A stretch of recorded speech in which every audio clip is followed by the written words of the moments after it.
Hello everyone, welcome to lecture 7 of this course. In the previous lecture, we discussed Z combinator, Turing combinator, and we have seen how to use the Y combinator to implement the functions add, multiply and exponentiation.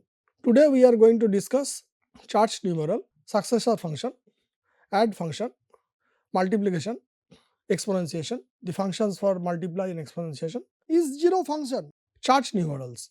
So, the idea is to represent natural numbers in lambda calculus. As we have seen in lambda calculus, there are three constructs. One is a variable, another is an application, another is an abstraction. There are no inbuilt numbers. So, we need a mechanism to represent natural numbers. So, in charged numeral encodings, let us build all arithmetic in pure lambda calculus. So, the idea here is, the natural number 0 is represented as a function. It is like lambda f lambda y dot y. So, here in this we have no occurrences of f, that means we say 0 occurrence of f in this. So, when we want to represent 1, we have 1 f lambda y, that is f y. Similarly, if we have number 2, we have lambda f dot lambda y dot, now it is f of y. This sort of nesting is there, that means f of y, f is applied to f of y. Similarly, when you have 3, so we can write lambda y, so we can have 3 f of y, f of, again this previous one, f of y. So, likewise, if we have a number n, there will be n occurrences of f, in this way applications of n one to the other. So, it uses the idea of function composition. We have studied function composition. So, as if f of, you can think of it as the general composition f of g of y. So, but however, we do not have another g. So, if we are writing f of g of x, then we have said lambda f lambda g, but because we have only the same function is applied over and over again, so we have only lambda f. So, here we have written f and y to distinguish that f represents a function and y is a variable, and this is also an higher order function because it takes a function as input. So, given this sort of representation of charged numerals, we can build the entire arithmetic in pure lambda calculus. So, before we continue with our discussion on applications of charged numerals to build arithmetic functions, so it is important to know the difference between numeral and number. We sometimes use it interchangeably, but there is a slight difference between these terminologies numeral and number. The terms numeral and number are closely related, but they are not same, especially when we are talking or referring to mathematics, logic and lambda calculus. We know that number, it is an abstract mathematical concept that represents quantity or magnitude used for counting, measuring and labeling. Numeral, on the other hand, it is a symbol or representation used to denote a number. So, we can think of a number as the idea and a numeral as a symbol to express that idea. So, a numeral can be a symbol, it can be a symbol. So, here we are using the terminology like or, a symbol. A numeral is a symbol, a numeral is a figure or a numeral is a word. So, for example, if we take the concept of the number 2, so it can be represented different ways. So, Roman, we know it is represented in this way, Roman numerals, we call it Roman numerals. So, again another way, the normal conventional we use mostly 2, this way we write 2. If we want to write binary, so we write 1 0, it is a binary representation of the number 2. Now, for charged numeral, we have seen charged numeral, the number 2 will be represented as lambda f dot lambda y dot f of y. Now, it is worth also to remember, we may, the charged numeral is one way of representing natural numbers. In lambda calculus, we can also use pairs. So, pairs can also be used to represent natural numbers. So, we will study pairs later. Now, our first function that is very important, we also already seen. So, when we have written the factorial function, we have written 0. So, 0 can be written as successor of 0.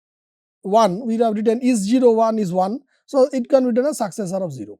And we have also studied informally what is the meaning of a successor function.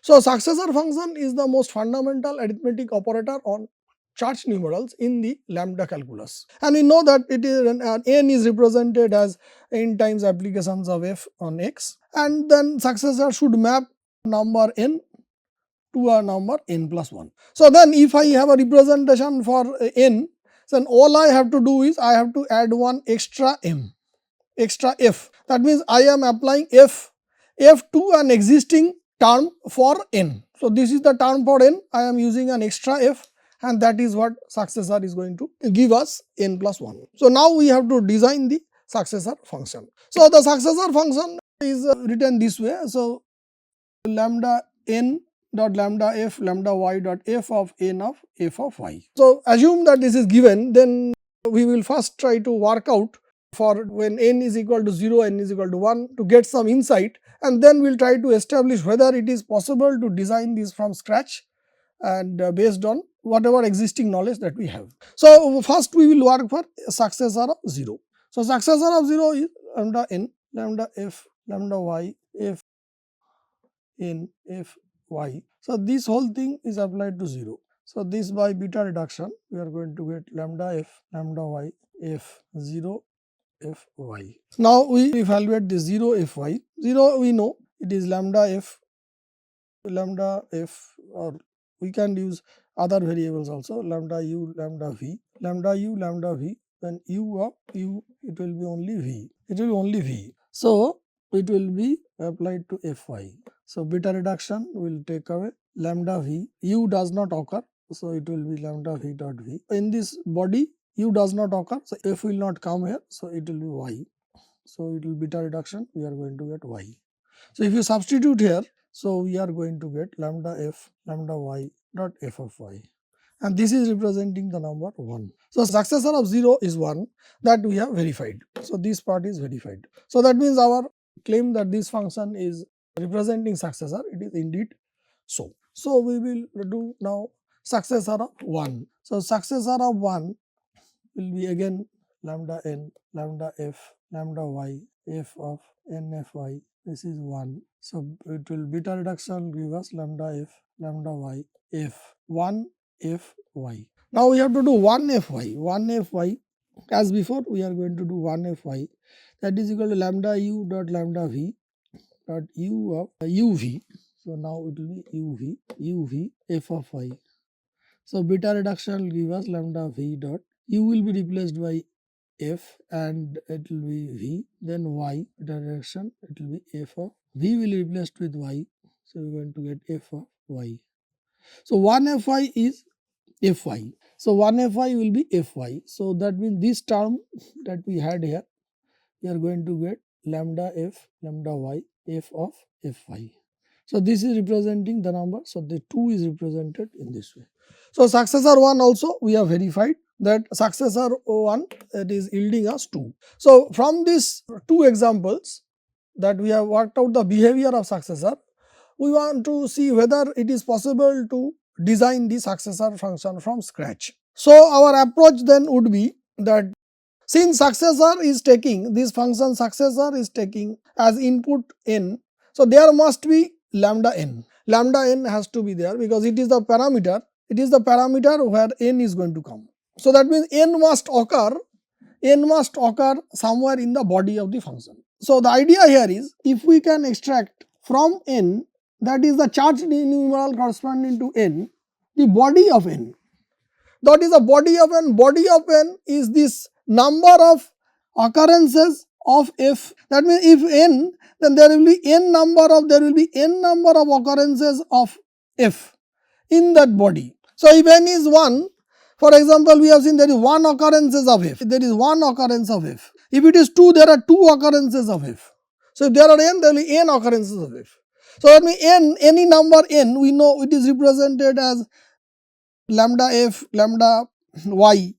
So you have n number of things and then y, nesting of these f, nesting. So if we are applying these 2 formal parameters on f and y, one followed by the other, then what remains is this body. So that means what the idea here is how to extract from the body of n that n occurrences. So we take that number n, so n representation, and we apply fy. So if we apply fy, we are going to, the lambda f will go away, lambda y will going to go away. What remains is the body of the function.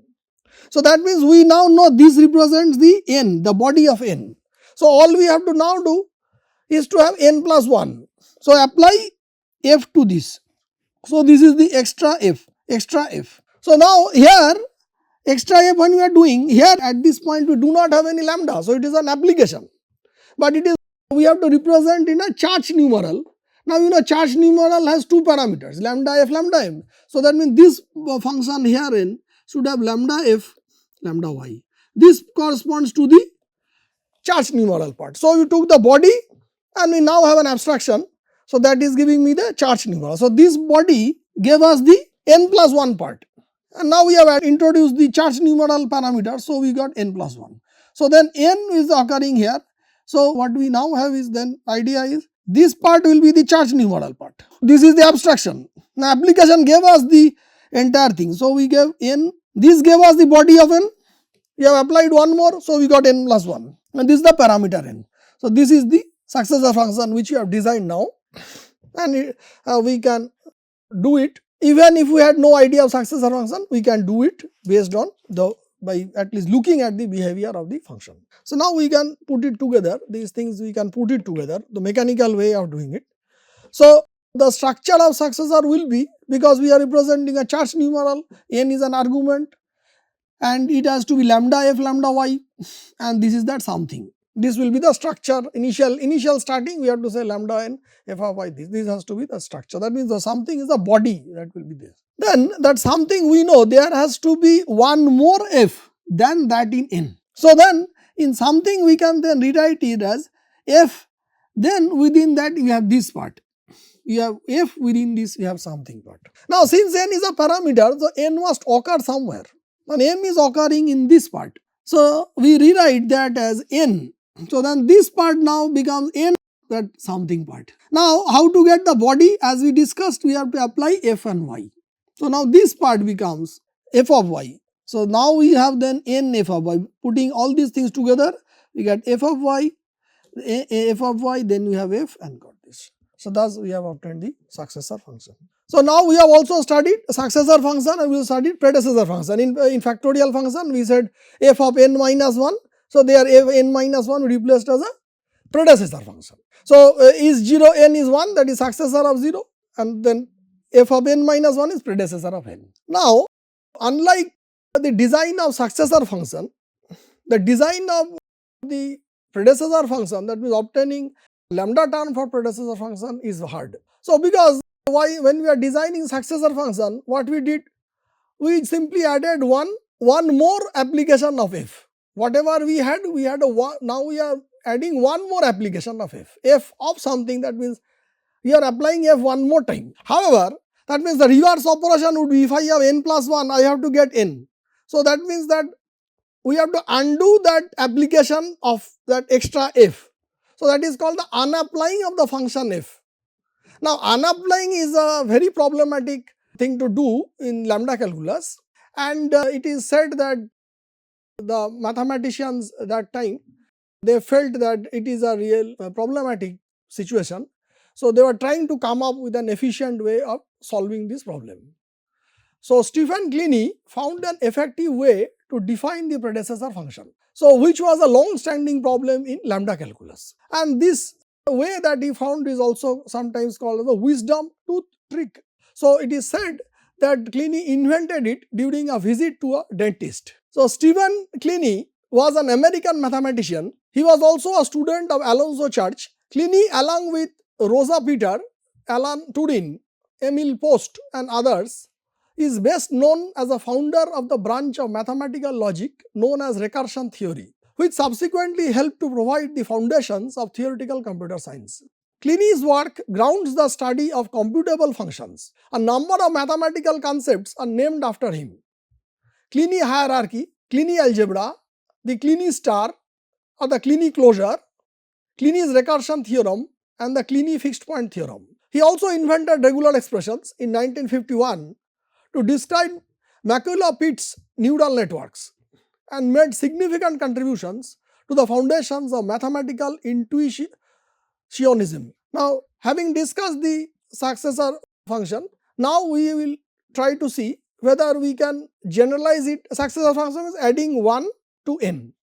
Now, we try to generalize in, say, adding n to m or adding m to n. So, this is what is the add function, that means you are adding two numbers. So, in essence it is earlier we are just adding 1 to the number, now we are adding m to n. So, can we get some intuition from the definition of S, and our job is now to design the add function. So, how are we going to proceed with this? So, suppose we want to add two numbers n, m and n. So, successor function says, successor function is giving us lambda n dot lambda f lambda y f of n of f of y. This part gives us the number of occurrences of f in n, number of occurrences of f in n. And here because we are doing successor, so we are adding one f. Now, if I say that instead of one f, if I want to do two f's, that means if we say there is a function called plus 2, so that will be 2 f's. So, plus 3 it will be 3 f's. So, then if the number is m, so we can say that why it cannot be mf, somehow I should get mf's. mf's if I have, that means I am applying f m times onto this body of n. The body of m is having this y. So, that means every occurrence in this f, if I can extract from f a function abstraction, so what remains in that placeholder, if I can substitute this application, what I will get? I will have m number of occurrences of f as together with n number of occurrences of f.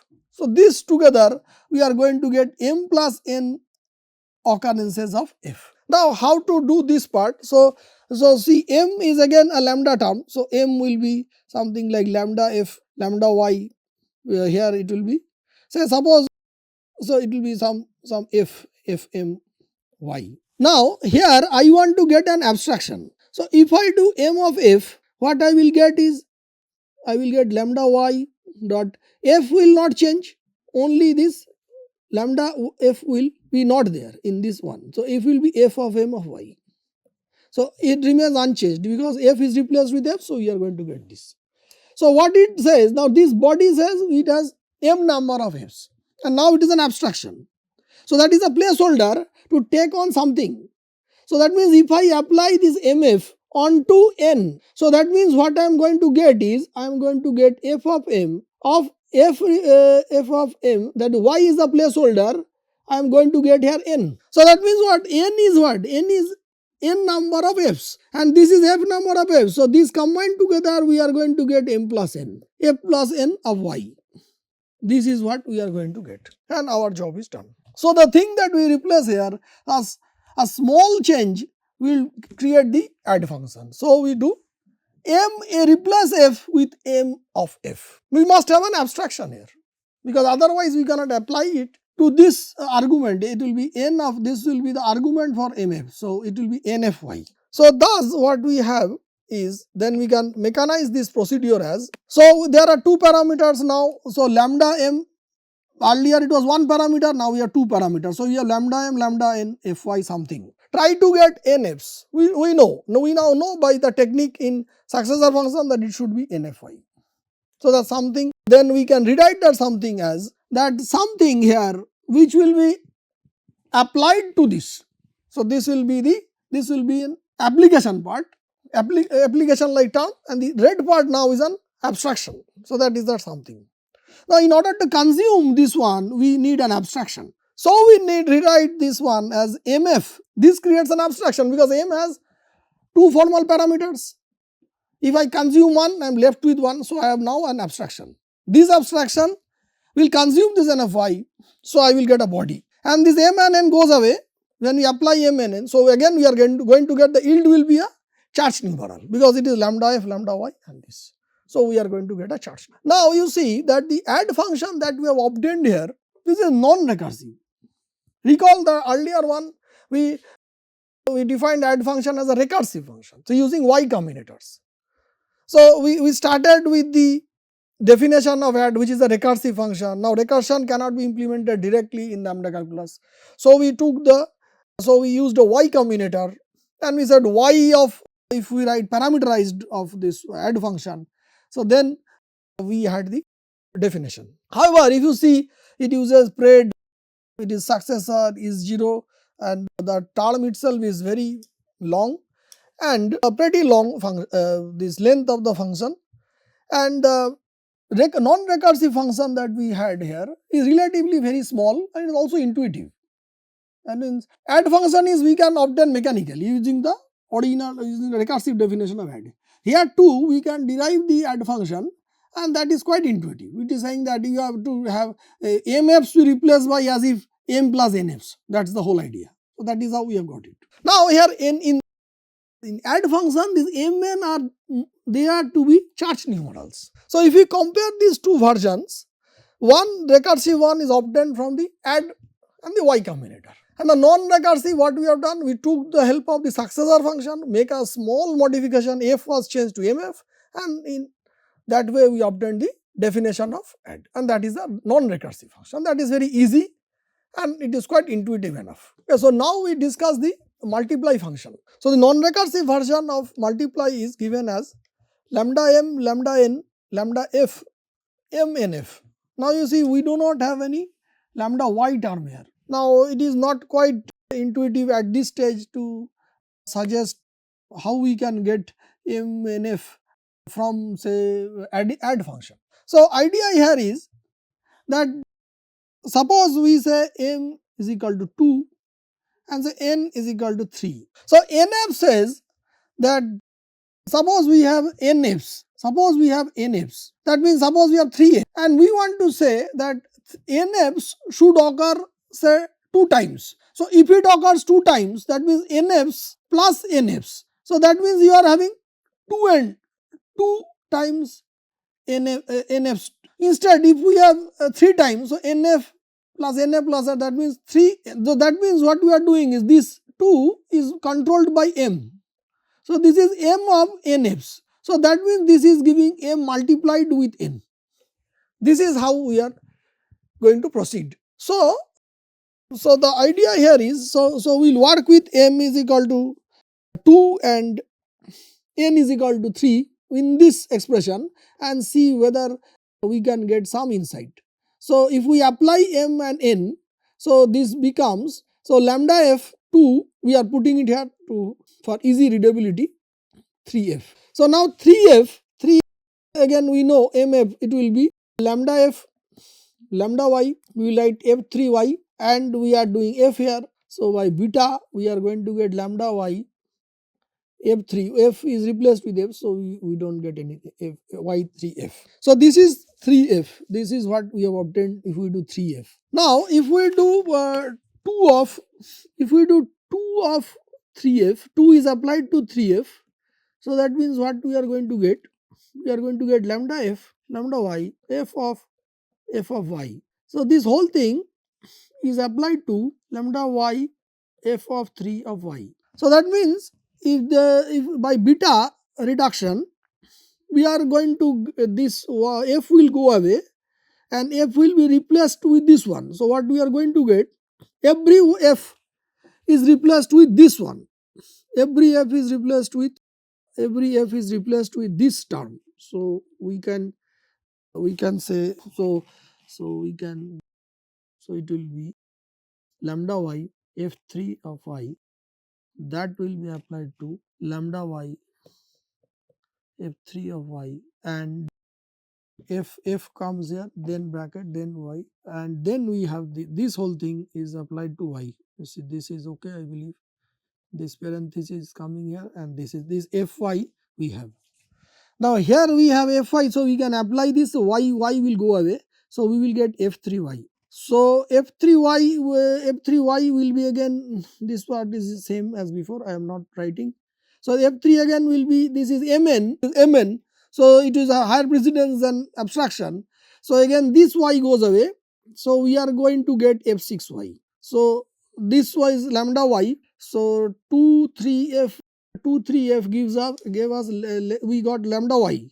So if you substitute here, we will get lambda f, so that means we get lambda f, that lambda y f6y, and 2 multiplied by 3 is 6. So this is the intuition and this is the insight, you might say, that we have got. So the idea here is this nfs that we are going to get here. Nf now we are going to have as an abstraction. You see, this is an abstraction, and that abstraction, that means this function, then I have to apply it several number of times. That means that must also be an abstraction. So this is a function that takes another function as input, and as a result, that f's that are there in M will be consumed and will be replaced with every occurrence here of n. So that means then, as we have seen here, it are going to give this desired result. So thus multiply is lambda n f m of f. There is no y, and from addition that mf, earlier we have n fy. Now this was an application, we made it abstraction, so we get nf. And now m, earlier it was mf. Now we have just as a representation of f. So it will have lambda f lambda y, m itself. So the idea here is each occurrence of f in M will be replaced with n occurrences of f. That is the idea. So it is not just a replacement, it is a kind of iteration.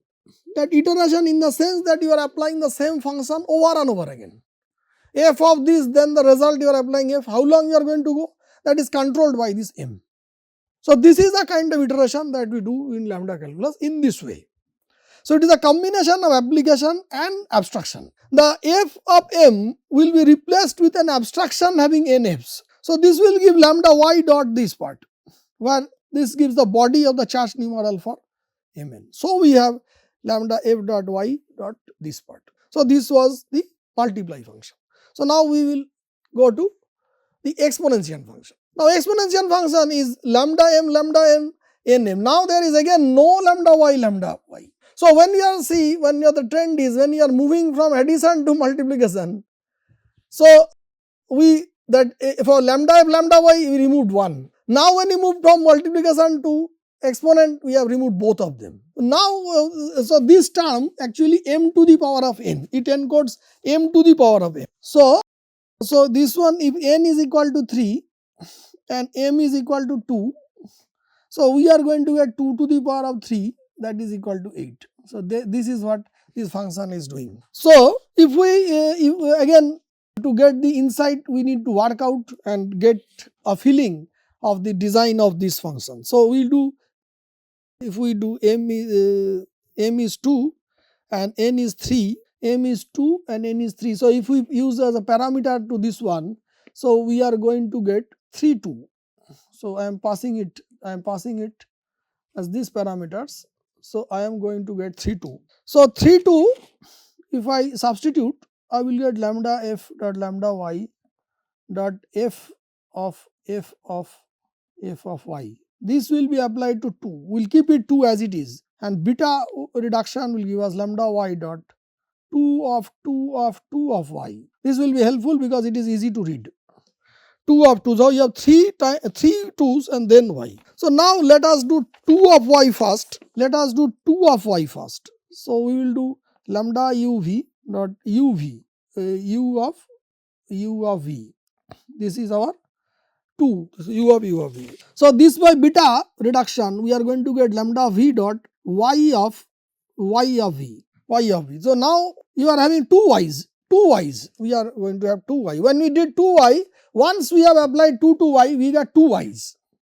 So now similarly, we are going to do 2 of 2 y. So if we do 2 of 2 y, how this is going to behave? So how we can look at it and we can see how it is going to. 2 is this one, and now if I write u of v, this is now 2y. Now when I do 2y, now every occurrence of u will be replaced by 2y. Now 2y has this structure, that means 2 times applications of y. So here obviously this one we are going to get 4 times applications of y. 4 applications of y. This is easy to see. Here this 2y will come. So here it will be 2y of v, and again it will be 2y. So this whole thing we can see, it is easy to get. So this will be lambda v y to the power of 4v. Y to the power of 4v. So once we have operated it again, we got 4. When you do it again, here we are going to get 8. So that is why we are going to get 8 occurrences. The final result we are going to get here 8 occurrences of y, and that is 2 to the power of 3. So this is the idea of exponential function. So exponential function is repeated multiplication. N will occur n times.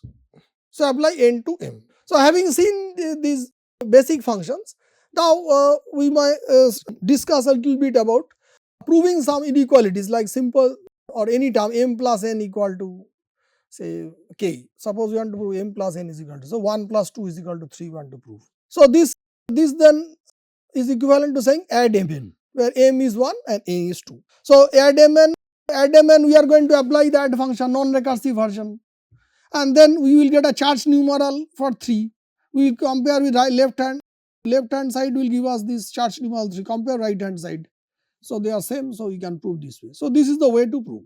Similarly, if we are to prove 2 multiplied by 3 is equal to 6, we will do multiply mn, where m is 2 and n is 3, apply the non-recursive version, and then we get a charge numeral for 6, compare with right hand side, and they are same. So hence that is the proof. We can also use the recursive definition of add and multiply also, but that will be very lengthy. As you can see, we have to do y combinator several times. So this way of doing will be little easy. However, you can do any one of them, whichever you feel comfortable. Now the other function that we had to do. So remember, in the factorial function we said iszero of n, and we do. So now we have to do the design of the iszero function. Iszero function design is what is our concern now. So this is the function. So iszero n, and as before this is given to us. We assume that this is correct, and we want to get some insight. For this we want to work out for n is equal to 0 and n is equal to 1. So if iszero n will be lambda n dot n of n, so it will be n, so lambda x dot false true. Now n is 0 here, so 0 means it is lambda f lambda y dot y, and we have lambda x dot false and true. So this is m and p. So this will be m is applied to m is applied to n, then true. So f does not occur inside this body of lambda y dot b. So it will be beta reduction lambda y dot y. So this consumes this m part, this part. So we are left with, so as if we have done this part. So f goes away and it does not occur, so the n has no bearing onto the final result. So we have true. So this identity function, so this will give us true. So iszero 0 is true.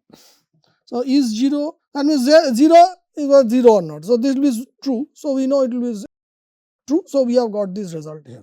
Now we want to do the same thing when we are doing iszero 1.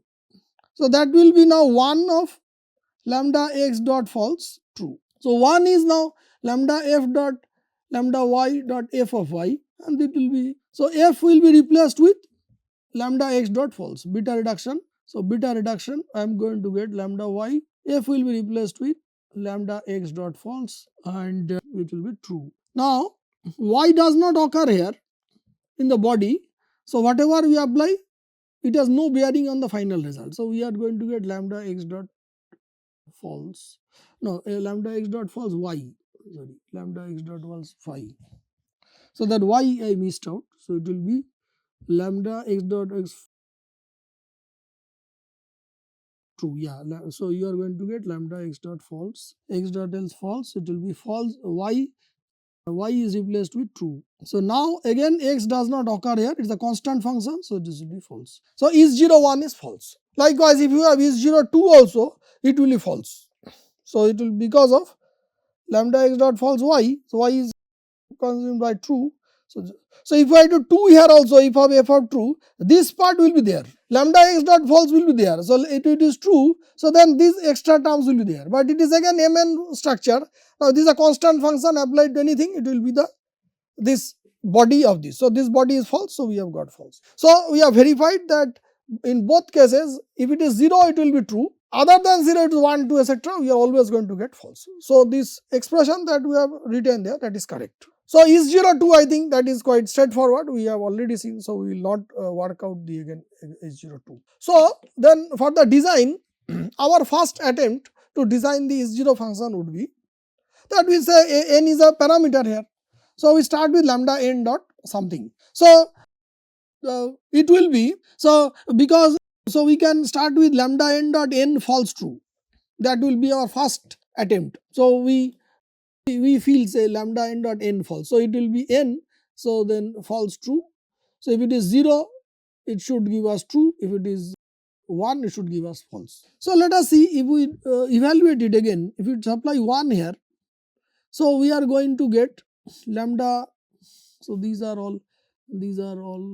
things are all should be read as arrow beta. This is arrow beta. This should be read as arrow beta. All of them is arrow beta, arrow beta. So here it is lambda n dot n false. So we apply here n. So here f is replaced with false. So it will be lambda. So it will be lambda y false true. Now here we have missed out a step. So here we should write lambda y false y, and now this will be true. So there we are going to get false true. So here we have, there is one more step needed, because here we are applying false here. So f will be replaced by, so we are going to get lambda y dot false y, then true. So you are going to get false true, but the answer is false. So we have got false true. So this is not a correct representation. Let us work for 0. Is 0 0? So here it will be again lambda y. This is now lambda y dot y false. So f does not occur, so it will be lambda y dot y. So this is true. So this is now coming true. So it is giving us the correct. We are getting the correct result.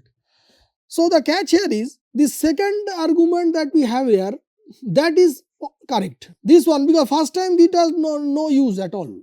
Second time when we are supposed to do, we have done it and we have got. So this is true, and however this part is not correct. So then here the question is, what should we do here? What should we replace false with so that we get the answer to be true? That means if I replace false with a constant function, say lambda x dot false, had this been the case lambda x dot false, then if you apply true to it, we are going to get the false. We are going to is 0 1, so that this will give us false. Sorry, our answer is false. Answer is false. So we, instead of that, we got false true. So we are saying, if we had replaced false with lambda x dot false, that is a constant function independent of the input. So we are always, when we are applying this function to any input, we are going to get false. So our claim is that our 0 in 0 function should be lambda n dot n is lambda x dot false, then true. This will overcome the problem we had with is 0 1. So now we say verify it for 1. So again, so lambda x dot n, lambda x dot false true 1. So it will be this representation here. Again, all this will be arrow beta. So it will be arrow beta, arrow beta, arrow beta. So here we have replaced it. N is replaced with this one. Now lambda x dot false true. Now we are doing mn. So f goes away. So f occurrence will be lambda x dot false y true. Now y is true, is a parameter here. So it will be true. Lambda x dot false true is false. And we are done. And the true part is also already correct, we have seen. So that is the function. So we know that is 0 n is true if n is 0 and false otherwise. So that design, if we want to do, we are trying to mechanize the things and see to what extent this is possible. So the term should be of the form lambda n dot n something. It should also contain true and false, because the answers, either it will be a true or it will be false. So it may be in something it will be there. So let us work out for n is equal to 0. Again we do this. So we get lambda f lambda y something. So we want to get rid of this lambda f and lambda y, and the last to go will be this lambda y. Now if at some stage of the reduction we obtain lambda y dot y, and since the answer is true, so y must this y lambda y dot y must be applied to true. So that is at a later stage we obtain lambda y dot y true, and that is by beta reduction we are going to get true. Since f does not occur in the body, so the other part, if any, will have no role in its removal. That is the idea here. So now we have to work out the other part. Now the other part is, we have to see again n is equal to 1. Now it is lambda n dot n something, it is 1. So 1 is this, we have substituted. Again at some stage of the computation we obtain lambda y dot false of m, and since the answer is false, so m will have no role, and by beta reduction we are going to obtain false. Since the y goes away in something, there must be a term that is an abstraction on some variable that does not occur in the body of the abstraction. That means it is a constant function. So, a possible candidate could be lambda x dot false when applied to y gives false. So, combining these portions we obtain that something will be lambda x dot false and true. So, we have lambda n dot n, then n followed by this. So, this will be our 0 function. This is our 0 n. Then there are 3 things lambda n. After lambda n, the body contains 3. One is n, then second one lambda x dot false, another is true. So, thus now you recall the factorial function that we have studied. So, there we assume that certain terms can be lambda expressible, and we assuming that we worked out factorial function. Now, we are in a position to see that each of these terms we have studied if can be represented as a pure lambda term. iszero is a pure lambda term. Again, you note this lambda x dot false. False is again false and true are again we have encodings for pure lambda term. It is lambda x dot lambda y dot x or lambda x dot lambda y dot y. So, they are itself pure lambda terms. If is a pure lambda term, iszero is a pure lambda term, successor is a pure lambda term, 0 is a charge numeral, multiplication is a pure lambda term, predecessor we are assuming that yes, it can be encoded. For the time being we have to wait, and it can also be encoded pure lambda term. Thus, the entire factorial function can be written as a pure lambda term, although it will be very lengthy and it is very difficult to read, but yes, it can be represented as a pure lambda term. So, we stop here, and to summarize the discussions that we had today. So, we discussed charge numerals, we discussed the design of the successor function, and using it we designed the add function, and also discussed multiply function and exponentiation function, and also discussed the design of the iszero function. Thank you for your kind attention.